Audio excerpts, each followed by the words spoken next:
انسان مارا جائے، یہ کیسا ناشکرا ہے۔ اسے اللہ نے کس چیز سے بنایا؟ نطفے سے بنایا، پھر اس کا اندازہ مقرر کیا، پھر اس کے لیے رستہ آسان کر دیا، پھر اس کو موت دی سو اسے قبر میں پہنچایا، پھر وہ جب چاہے گا اسے اٹھا کھڑا کرے گا۔ کچھ شک نہیں کہ اللہ نے اسے جو حکم دیا اس نے اس پر عمل نہ کیا۔ تو انسان کو چاہیے کہ اپنے کھانے کی طرف نظر کرے۔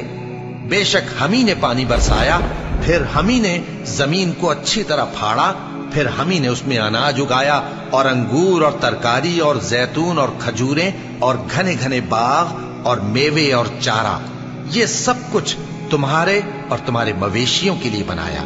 تو جب کانوں کو پھاڑنے والی آواز آئے گی، اس دن آدمی اپنے بھائی سے دور بھاگے گا، اور اپنی ماں اور اپنے باپ سے اور اپنی بیوی اور اپنے بیٹوں سے بھی۔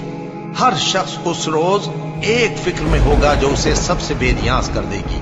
اور کتنے چہرے اس روز چمک رہے ہوں گے، خنداں و شاداں، یہ نیکوکار ہیں۔ اور اس روز کتنے چہرے ایسے ہوں گے جن پر گرد پڑ رہی ہوگی اور ان پر سیاہی چڑھ رہی ہوگی، یہی لوگ ہوں گے انکار کرنے والے بد کردار۔